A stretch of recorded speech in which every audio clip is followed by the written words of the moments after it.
تو ان کو بزرگوں نے عطا فرمایا، واہ واہ واہ۔ اور ان کے نام کے ساتھ باوجود اتنا بڑی شخصیت ہونے کے آپ نے ایک لفظ لگایا شیخ القرآن، ہائے ہائے، اور دل سے لگایا۔ جی بالکل۔ اور اگر ان کی سیرت پڑھیں تو واقعی میں شیخ القرآن کہلانے کے لائق تھے اور اس کا حق بھی ادا کیا۔ آج اگر ہم غور کریں اپنی زندگیوں پہ، جو سستے، گھٹیا، رذیل معیارات ہم نے عزت کے بنائے ہوئے ہیں، اس کی عزت ہوتی ہے چند گھنٹوں کی، چند لمحوں کی، چند دنوں کی۔ ہائے ہائے۔ آپ دیکھیے سلمان بھائی، ہم نے دیکھا ہے، اپنی آنکھوں سے مشاہدہ کیا ہے، آپ نے بھی دیکھا ہوگا، مدنی چینل کے ناظرین نے کتنوں کو دیکھا ہوگا کہ جب تک ان کا منصب ہوتا ہے نا تو چار ادھر چل رہے ہوتے ہیں، چار ادھر چل رہے ہوتے ہیں، چار پیچھے چل رہے ہوتے ہیں، چار آگے چل رہے ہوتے ہیں۔ اور پہلے چلتے تھے، حضرت ابراہیم بن ادہم رحمۃ اللہ علیہ کی حکایت پہ بیان کیا گیا ہے کہ ان کے ساتھ گرز اٹھائے ہوئے لوگ چلتے تھے، ہتھوڑے ہوتے تھے سونے چاندی کے۔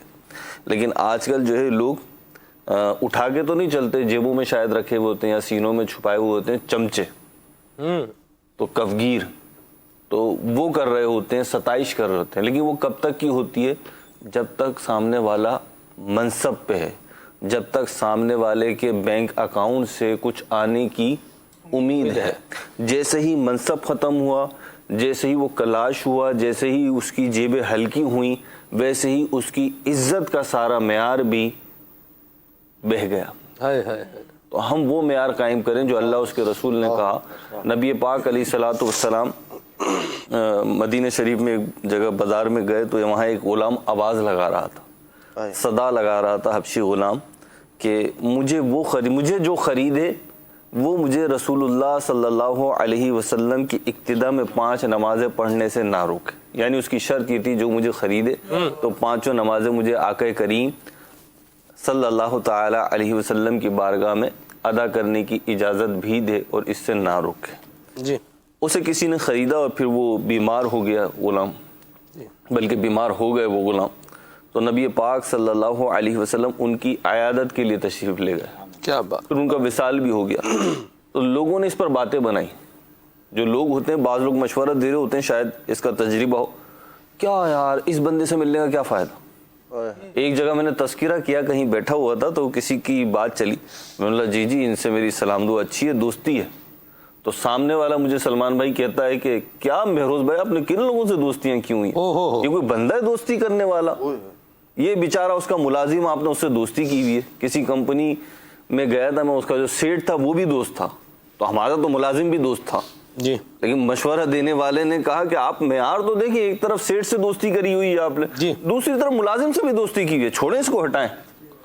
تو میں نے بولا حضرت ہمارا معیار تو یہی ہے، ہم سیٹ سے بھی دوستی کریں گے اور ملازم سے بھی دوستی کریں گے۔ تو جب اس غلام کا انتقال ہوا، لوگوں نے باتیں بنائیں، تو جو آیت کریمہ اتری اس کا ہی حصہ ہم معیار تقویٰ کے لیے پڑھتے ہیں کہ اِنَّا أَكْرَمَكُمْ عِنْدَ اللَّهِ أَتْقَاكُمْ، کہ تم میں اللہ کے نزدیک عزت والا وہ ہے جو متقی ہے، پرہیزگار ہے۔ سلمان بھائی یہی 2 دونی 4 والی بات ہے۔ باقی دیکھیں بچے ضد کر رہے ہوتے ہیں کہ نہیں جی ہم نہیں مانیں گے، چھری ہمیں آپ دے دیں، اس سے ہم کوئی نقصان اپنے آپ کو نہیں پہنچائیں گے، ہمیں بجلی کے تاروں سے کھیلنے دیں، ہم احتیاط سے کھیل لیں گے، ہمیں ماچس اور آگ کی طرف لپکنے دیں، ہم اپنے آپ کو جلنے نہیں دیں گے، ہمیں کھلی چھت پہ چھوڑ دیں، ہم نہیں گریں گے، ہمیں سمندر کی لہروں میں جانے دیں، ہم نہیں ڈوبیں گے۔